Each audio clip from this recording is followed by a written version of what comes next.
Baik, assalamualaikum warahmatullahi wabarakatuh. Waalaikumsalam. Alhamdulillah hari ini kita bisa berkumpul di saungnya Bang Endin. Bang Endin ini adalah sebagai salah satu anggota dari petani Garangsari ya. Garangsari yang konsentrasinya menanam padi gitu ya, menanam padi. Alhamdulillah. Hadir di sini nih Bang Endin nih. Ya, ini Bang Endin, ini warga asli Tapos, dan beliau sejak usia berapa tahun sudah berkecimpung di dunia pertanian? Kalau bertani ya dari masih kecil, Udah kenal ya? ikut sama kakek, Oke. ya sehingga sampai dewasa sampai setua ini artinya kita sudah dibekali ilmu pertanian. Emang umur berapa udah ngomong tua? Ya tua juga sih, kayak di atas 50 gitu Pak Camat. Jadi udah lama ya, jadi sudah malang melintang lah, sudah kenal asam garam terkait dengan dunia pertanian. Kalau nanam padi sejak kenal bercocok tanam. Iya, tanam padi kita dari masih zaman sistem pakai ani, sistem panennya sampai sekarang ya udah dibilang teknologi kita sudah canggih. Kita arit sepotong pohon sampai kita dapat bantuan mesin perontok dari Dinas Pertanian. Termasuk kita untuk alat pembajakannya juga, kalau dulu masih pakai kerbau, sekarang kita sudah punya head traktor gitu. Dan traktor bahasa pun dulu kita ngeluku ya, ngeluku Pak Camat kalau dulu. Kalau sekarang berhubung alatnya kita dibantu oleh Dinas Pertanian, ya jadi bahasanya bajak. Nggak pakai kebo lagi itu. Iya, kerbonya ya dihilangkan sekarang, pada dijual. Sama saya dulu juga punya kerbau yang saya sebut sebagai manjangan. Manjangan itu karena si tanduknya itu panjang. Jadi Bang Din ini bisa kita katakan dari mulai punya sawah sampai tidak punya sawah. Ya, betul. Tetap menjadi petani. Ya. Dan hadir juga ini dari DKP 3 Bang Pudori sebagai penyuluh pertanian. Ada juga Pak Harjito, beliau adalah sebagai ketua dari KTNA Kecamatan Tapos, kontak tani nelayan. Kemudian ada Ibu Evi sebagai pengurus PKK Kecamatan Tapos Pokja 3. Ini Pak Lurah Tapos, Pak Soleh Saudara Pendidikan. Ini Baim Ibrahim. Ini boleh kita katakan sebagai petani milenial, tapi kiprahnya kayaknya konsen dia lebih memilih jadi petani ketimbang jadi pegawai. Oke, kita bicara soal dinamika pertanian di Kecamatan Tapos, dan ternyata begitu saya masuk ke wilayah RW 01 agak ke dalam, bahasanya Pak Lurah itu agak pukulan gitu ya. Ada lahan pertanian cukup luas. Jadi kita seperti kembali back to nature, kembali ke zaman saya dulu waktu kecil. Ya, kita minta pendapat pertama dari pemilik wilayah dulu nih Pak Lurah. Nah, kira-kira Pak Lurah gambaran lahan pertanian yang masih ada khususnya di Kelurahan Tapos seperti apa? Pak Lurah silakan Pak. Pertama sebelum itu saya mengapresiasi kegiatan Ya, karena ini petani sekarang termasuk petani yang kreatif Pak. Di mana ada lahan kosong pasti digarap. Jadi tidak pernah menyanyiakan yang nggak ada telah lahan kosong. Nah ini jadi saya salutnya di sana Pak, karena tadi Bapak sampaikan kita kembali ke masa lalu gitu kan. Nah ini tetap terjaga, tetap eksis. Orang petani memang itu udah kelebihannya, jadi kita manfaatkan itu. Nah, sekali lagi harapan saya dengan adanya kelompok tani Garangsari ini semakin memberikan nilai tambah khususnya untuk anggota. Nilai tambah khusus anggota, jadi tidak mengalami kesulitan lagi gitu kan, karena dari hasil dari kelompok tani itu bisa dimanfaatkan oleh anggota sendiri. Hanya itu sukses. Mantap. Ya. Jadi kalau kita bicara soal apakah masih ada warga Kecamatan Tapos yang berprofesi sebagai petani, ternyata masih ada Pak. Iya, karena kalau kita lihat tuh sampai hari ini lumayan persentasenya lumayan tinggi warga Tapos yang profesinya atau bekerjanya sebagai petani. sekarang kita kembali ke Bapak Ndin. Ya, nah seperti apa Pak Ndin dari mulai kecil yang sudah bertani sampai hari ini? Kita ngomongin hari ini saja dah, pertanian hari ini yang Bapak lakukan seperti apa? Ya, malang melintangnya kehidupan saya artinya dari dibekali oleh kakek, diberi ilmu menjadi seorang petani, ya tapi tidak selamanya saya menjadi petani, ada selingan waktu, artinya saya coba menggeluti bidang lain. Sepertinya saya pernah hidup di kendaraan, dan ternyata di kendaraan juga ya kita terlalu banyak tantangan, Pak. Menurut saya yang lebih nyaman hidup ini yang saya rasakan, walaupun pendapatan kita boleh dibilang minim lah kalau dibandingkan dengan orang-orang yang punya gaji besar gitu, tapi kenyamanan hidup saya lebih terasa dalam hidup bertani. Sehingga saya punya harapan juga dengan adanya kita punya kelompok dan kita berbasic artinya diketahui oleh Dinas Pertanian, plus artinya kita pernah mendapat bantuan seperti mesin perontok padi, traktor, dan lain-lain seperti mesin potong rumput. Itu kita pernah difasilitasi oleh Dinas Pertanian, pernah dapat di 2011 satu buah traktor, 2015 kita dapat lagi satu buah traktor, 2017 kita dapat lagi mesin perontok. Harapan saya ya tetap artinya kita ini dilindungi oleh pemerintah, diayomi ya, diayomi untuk di bidang pertanian, dan kita berharap bahwa pertanian ini saya ingin menjadi petani yang terpadu. Nggak cuma hanya melayani artinya kita menghasilkan di bidang pangan. Di situ saya punya harapan banyak sisi lain ya, seperti artinya petani itu bisa menambah kepeternakan atau keperikanan. Harapan saya artinya saya punya harapan besar bahwa saya ini dibantu oleh dinas yang terkait. Ya, artinya pemerintah. Mungkin hanya itu ya. Pemerintah ikut apa namanya melek ya. Ya, ikut melek, ikut memperhatikan saya sebagai petani. Ya. Itu harapan saya. Dari petani tradisional ya, dulu istilahnya nyangkul, macul gitu ya. Kemudian ngeluku, bajak sawah dengan menggunakan kerbau. Nah, sekarang sampai hari ini sudah menyentuh atau sudah bisa beralih teknologi ya dari tradisional. Ya, karena masa saya dulu saya bilang saya pernah hidup di kendaraan, oleh karena itu saya dibantu oleh Dinas Pertanian sebuah alat pertanian yang selalu semuanya serba menggunakan mesin. Untuk saya tidak merasa kesulitan untuk mengoperasikannya, plus sekaligus untuk masa perbaikannya. Oke, jadi dari memahami kendaraan sebagai seorang petani, kemudian dikasih alat yang berteknologi, udah nggak gagap lagi ya? Insya Allah enggak. Iya. Ini perlu juga diketahui oleh kita semua bahwa kalau bicara soal agama Islam, ini saya sampaikan ya, ini kalau kita ngomongin beragama Islam itu ada 3 pekerjaan yang dicintai oleh Nabi kita, Nabi Muhammad. Pertama, salah satunya adalah bercocok tanam, Bang. Jadi abang nggak usah khawatir bahwa salah satu yang direkomendasi oleh Nabi Muhammad itu adalah sebagai bercocok tanam, kemudian berbisnis, sama satu lagi pertukangan. Ya, pertukangan tuh kalau tukang kayu itu termasuk. Kalau pegawai mah kita nggak direkomendasi. Iya. Tadi kita ngomongin soal pangan. Ya, ini kegiatan kita juga, kegiatan teman-teman pertanian juga berhubungan dengan soal program ketahanan pangan ya Pak. Ya, jadi paling tidak Pak Ndin ini bersama kelompoknya sudah bisa memberikan kontribusi di dalam penyediaan bahan pangan, khususnya beras ya, stok beras gitu. Kita nggak tahu bagaimana sistem penjualan, yang jelas sudah ada stok beras yang disiapkan. Kalau misalnya 6 ton itu menjadi 4,5 ton beras, itu udah cukup bagus Pak.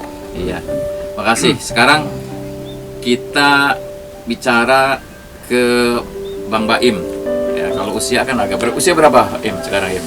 Usia masih 35 tahun. 35. Ini sebetulnya usia 35 itu kudu sukses. Insya Allah, amin. Ya, salah satu menteri yang olahraga kita tuh hari ini itu usianya baru 35 kalau nggak salah. Mestinya kamu jadi menteri pertanian. Amin. Gimana Im, pandangan kamu terkait dengan dunia pertanian dari sisi orang-orang milenial? Harapan saya sebagai generasi milenial sebenarnya simpel Pak. Jangan malu jadi petani, bangga jadi petani. Keren. Yang muda-muda mesti harus ada regenerasinya Pak, ngurusin Pak Ndin kayaknya Harus. saya sendiri harus banyak belajar juga dari Pak Ndin karena bakalan jadi panutan saya di pertanian juga. Masalahnya yang muda-muda ini kan kadang takut kena panas, takut kena hujan, itu PR kita sebenarnya untuk cari generasi yang benar-benar mau terjun jadi petani. Gitu aja sih Pak. Iya, jadi petani itu apa tadi?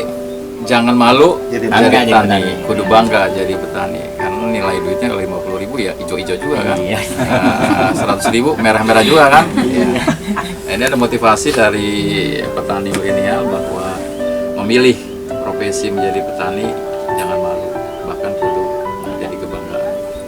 Oke, sekarang dari sisi dunia ke-PKK-an hadir bersama kita Ibu Hevi sebagai pengurus PKK. Ya, gimana pandangannya atau berhubungan dengan PKK dunia pertanian itu di mana? Ya.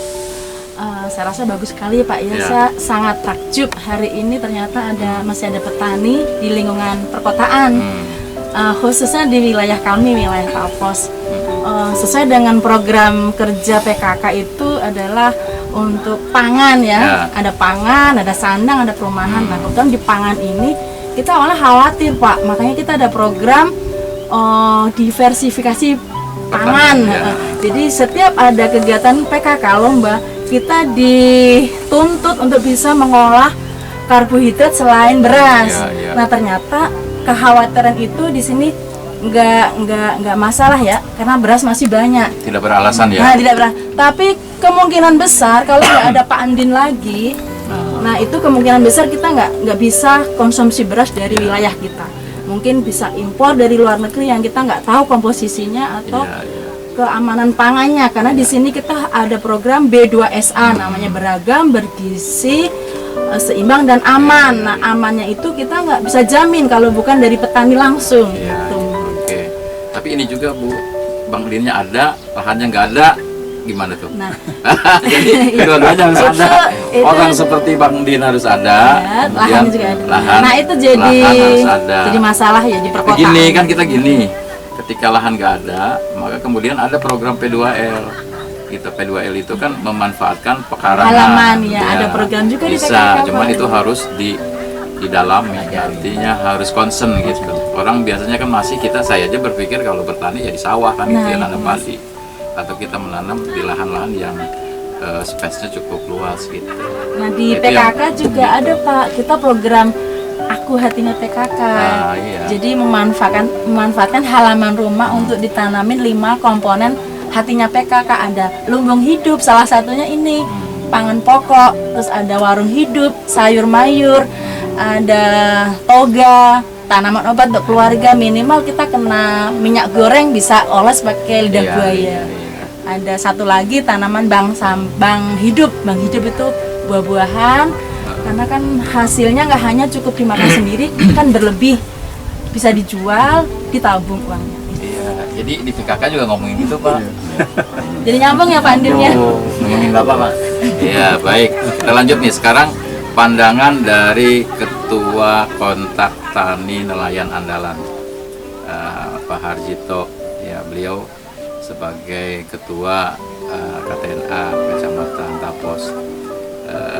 Saya berharap kepada beliau terus bergerak, paling tidak berkomunikasi dengan para petani, baik petani seperti Bang Andin, petani perikanan, ikan hias, ikan konsumsi, dan lain sebagainya disambungkan. Harapannya atau seperti apa pandangan Bapak hari ini kita berada di tengah-tengah petani, apa tadi tanahnya? Galang Sari. Oke, dipersilakan Pak. Ya, Pak Camat, kami sebagai pengurus KTNA Kecamatan Tapos sangat berterima kasih kepada Pak Camat yang sudah mau turun langsung ke sawah untuk panen raya di kelompok Galang Sari ini. Dan harapan kami ke depannya untuk pertanian itu mengarah ke pertanian terpadu. Ya, seperti tadi dia bilang ya. Betul. Jadi kalau misalnya sawah itu bukan hanya padi saja, supaya ada yang lainnya, misalnya seperti ikan dan juga unggas. Gitu. Jadi dengan pertanian terpadu itu akan juga mengurangi biaya produksi maupun penambahan pendapatan. Itu harapan kami dari KTNA.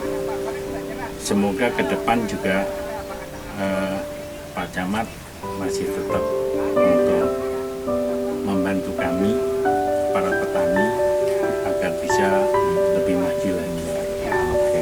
Terima kasih. Ya, kalau pemerintah seperti kami ini kan lebih kepada fasilitator ya. Tugasnya adalah sebagai tugas koordinasi gitu kan. Tinggal nanti bagaimana dari KTNA ini membangun kemandirian ya, dengan kekuatan teman-teman sebagai anggotanya, dengan pemerintah tidak melepaskan tanggung jawabnya untuk memberikan pengayuman yang tadi itu memfasilitasi. Di antaranya kalau ada memang program ya adanya pelatihan ya Pak, seperti yang baru saja kita lakukan. Terima kasih Pak Harjito. Nah, kalau zaman dulu, saya ingat saya juga dulu pernah punya kakek yang tanahnya luas. Nah, dulu air kan masih berlimpah ya, Ya, berlimpah. berlimpah. Artinya ketika ada pertanian atau sawah, kemudian ada tumbuh padi, airnya itu kita ada ikan di situ. Macam-macam ikan emas, ikan tawes, ikan mujair. Cili aja dulu. Cuman persoalannya kalau kemudian kita hari ini ngomongin pertanian terpadu, salah satunya misalnya padi, kemudian airnya ada ikannya, air kita berlimpah nggak di sini Pak? Untuk air saat ini karena kita ini beda wilayah dengan pintu air yang untuk mengarah ke wilayah pertanian Cimpon Tapos, itu masuk wilayahnya Bogor. Kebetulan ya kemarin-kemarin ini sepulangnya kita pelatihan dari Cianjur, Pak Camat, banyak rekan petani yang menemui saya bahwa mereka saat ini lagi krisis di air. Ya alhamdulillah berkat upaya kita bersama, saya tembuskan ke PU Bogor yang lokasinya di depan samping Carrefour Cibinong. Itu udah artinya kita temui Pintu airnya ya. pengurus irigasinya. Kita di situ minta kebijakan beliau bahwa kami di sini artinya masih punya lahan pertanian. Nah, tentunya pertanian itu ya utamanya paling membutuhkan air, dan selebihnya dari itu menurut saya sampaikan juga bahwa air ini kan bukan hanya petani yang membutuhkan. Sebagian besar artinya serapannya itu kan dibutuhkan juga oleh semua masyarakat. Sehingga kalau memang air ini tidak ada aliran yang bagus Pak, ya tidak dialirkan selalu, artinya disendat-sendat. Mungkin untuk serapan yang dibutuhkan oleh masyarakat juga akan berkurang. Termasuk juga rencana Besok hari kita mau ada rencana gorol untuk merapikan bikin filter di depan aliran air yang mengarah ke lokasi kita ke sini, ke Tapos. Karena ya di kali besar itu kita banyak masalahnya. Sampahnya itu seperti peti-peti, Pak Camat, terus seperti bekas-bekas bongsang besar gitu. Gitu kayak gitu, artinya itu sangat mengganggu gitu. Dengan kita buat ada filternya gitu depan, kita rucuk pakai bambu, kita kasih lubang standar, peti nggak masuk, bongsang besar itu nggak masuk, ya mudah-mudahan aman. Dan kita juga udah koordinasi sama petugas pintu airnya. Beliau juga siap membantu kontrol untuk setiap harinya. Kalau hanya sekedar membersihkan itu. Oke, makasih. Insya Allah berjalan dengan baik. Paling tidak nanti bisa ngatasinya bikin sumur. Ya, tapi kalau tanah air kita air tanah kita Indonesia, tanah air masih kita ini ya, Indonesia. masih melimpah ya, Iya, melimpah. masih limpah ya, nggak saingan sama Sankua ya. Tapi ngebornya harus dalam minimal 30 meter. Iya, oke, itu nanti masalahnya ya. Jadi yang jelas hari ini kita bicara iseng-iseng, kita bicara soal pertanian. Alhamdulillah nih. Sekarang kita dengarkan, ini penyuluh kita, penyuluh Pak Hudori. Kira-kira Pak Hudori itu sepak terjangnya sudah kita ketahui, tapi program hari ini, program ke depan, dan kemudian pengayoman seperti apa yang dilakukan oleh DP3 ya, DKP3 terkait dengan teman-teman yang hari ini profesinya sebagai petani. Dan dari sisi lahan saya pikir kita masih cukup ya, tinggal kemudian apakah para petaninya mau bertahan atau tidak gitu ya kira-kira. Silakan Pak. Baik, terima kasih Pak Camat. Ini yang perlu kita tekankan di sini bahwa pertanian kota ini sesuatu yang sangat luar biasa. Apalagi kota Depok, penyangga ibu kota, yang orang tahunya bahwa Depok itu sudah tidak punya lagi lahan sawah. Tapi pada kenyataannya kita masih punya lahan sawah kurang lebihnya 46 hektar, yang hampir secara keseluruhan adanya di Kecamatan Tapos. Nah, ini perlu bangga juga di Kecamatan Tapos karena masih punya sumber pangan yang bisa mencukupi warga Kecamatan Tapos untuk berusaha di bidang pertanian. Kemudian sumbangsi dari DKP3 dalam rangka membina teman-teman petani di wilayah binaan kita ini, salah satunya kita memberikan bantuan dan pendampingan serta pelatihan. Bulan 5 kemarin kita memberikan pelatihan kepada kelompok tani, salah satunya pengenalan tentang varietas unggul baru yaitu Impari 37 yang saat ini demplotnya sedang kita kembangkan di kelompok tani Banjaran Pucuk. Nah, mudah-mudahan nanti ini bisa jadi momen juga untuk kita bisa panen raya bersama dengan Pak Wali, bisa itu bersama dengan kerjasama dengan pihak pemberi yaitu di wilayah Lembang untuk pengkajian teknologi pertaniannya. Nah, terus di samping kita memberikan pelatihan, kita juga memberikan pembinaan, pendampingan oleh teman-teman penyuluh untuk wilayah Kecamatan Tapos. Kebetulan saya sebagai pendampingnya. Di samping itu juga dari dinas juga kita memberikan bantuan yaitu jaring burung, kemudian benih padi, termasuk juga ada bantuan sarana lainnya kayak model ya, kemarin hand traktor sudah kita berikan, kemudian hand sprayer juga kita berikan, dan bantuan-bantuan yang lainnya. Ya untuk mempertahankan minat dari para petani untuk tetap bisa bertani, insya Allah DKP3 selalu memberikan support yang terbaik. Amin. Semoga baik sehingga petani tetap eksis, membangun pertanian di Kota Depok bisa menjadi sumber pangan yang bisa mencukupi minimal lah untuk Kecamatan Tapos. Ya syukur-syukur bisa memenuhi kebutuhan di Kota Depok. Apalagi program saat sekarang kan bicara tentang ketahanan pangan. Kita punya program juga di bawah yaitu RPL dan P2L dalam rangka mendukung program Kampung Caraka. Ini hampir di semua kelurahan yang ada di Kota Depok disupport untuk kegiatan RPL dan P2L. Seperti itu Pak Camat untuk dukungan dari Pemerintah P3. Ini luar biasa nih, kita ngomongin pertanian di sini. Jadi sebenarnya Tapos ya dari 46 hektar itu tadi ya, 46 hektar penyumbang terbesar. Ya di sisi luas ya. Artinya kita bicara soal ketahanan pangan, Tapos boleh jadi berpotensi bisa menyediakan ya, artinya bisa menjadi lumbung beras atau bisa menjadi sumber dari pertanian yang lain. Nah, tinggal kemudian pengembangannya, termasuk karena kita bicara soal pertanian perkotaan ya, atau istilahnya Pak urban farming. Nah ini yang sebetulnya urban farming ini juga menjadi konsentrasi dari pemerintah Kota Depok. Tinggal gini Pak Hudori, kalau misalnya seperti Baim, ini kan kita baru lihat Baim saja ya, kita belum lihat khususnya di Kecamatan Tapos anak-anak muda yang berminat gitu. Kalau misalnya kita fasilitasi nanti mestinya Pak Lurah ketika bicara soal ini peserta pelatihannya anak muda, ya, kita ajak ke sini gitu. Ya Baim bisa menjadi salah satu motivasinya. Itu kira-kira ya. Jadi di kita Pak, sebenarnya di Tapos nih kita melakukan Tapos ada petani-petani milenial lagi Pak. Mereka petani hidroponik. Salah satu ketua asosiasi petani hidroponik Kota Depok ternyata orang Sukatani juga Pak. Di Tapos. Di Tapos. Ada.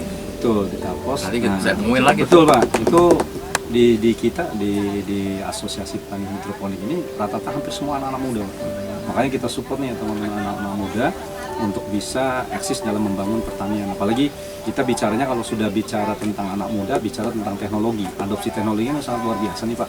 Apalagi sedang merancang kegiatan pertanian hidroponik indoor nih di dinas ini Pak. Mudah-mudahan ini bisa lolos nih Pak.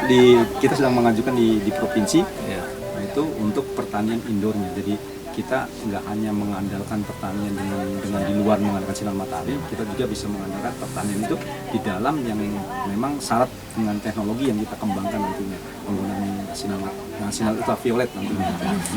UV. Ya dukungan sih tetap luar biasa nih Pak. Green kepada hijau, anak-anak muda ya. greenhouse itu ya. Greenhouse-nya nanti di dalam. Dan rencananya sih pengembangannya di sini Pak, di wilayah Kecamatan Tapos juga Pak, di RPH. Oh, di RP. Rencananya kita kembangkan di RPH. Ini bisa. Kemarin sudah seleksinya udah tahap kedua, alhamdulillah sudah lolos. Pak Sekda kemarin sempat mempresentasikan rancangan kegiatan adopsi teknologinya tentang pertanian di indoor. Ya, kita lihat juga di situ tuh yang di Pitotol Cimanggis itu sudah jalan tuh. Cuman pribadi. Iya, saya sempat beli cabenya di situ tuh. Juga sempat mencicipi melonnya. Oh iya, yang di samping itu ya Pak ya? Singkol itu Betul. di RW 1, RW 1. Nah itu sebenarnya konsep pertanian di perkotaan itu sebenarnya harusnya bisa seperti itu Pak. Jadi kita bicara tentang edukasi wisata gitu. Karena orang banyak kerja di luaran, ketika mereka pulang bingung mau ngapain, akhirnya itu tadi untuk mencari hiburannya dengan konsep wisata edukasi pertanian. Oke, kayaknya udah sekian menit ya kita ngobrol ya. Kita nggak tahu ini judulnya apa. Yang jelas nanti kita hari ini ngobrol, yang menyaksikan menyimpulkan sendiri. Tapi yang jelas kita bicara soal bagaimana pemerintah Kota Depok juga concern terhadap program ketahanan pangan. Dapat cerita dari DKP 3 seperti apa. Kemudian ternyata juga bukan saja omong kosong, ini dirasakan juga oleh Mbak Undin, oleh Mbak Im, oleh Ibu Happy juga di wilayahnya, bahwa sentuhan pemerintah Kota Depok terkait dengan program ketahanan pangan atau urban farming ini memang sedang dikembangkan. Terima kasih. Ada tambahan nih? Cukup ya? Oke, makasih. Sampai jumpa di pertemuan berikutnya. Semangat.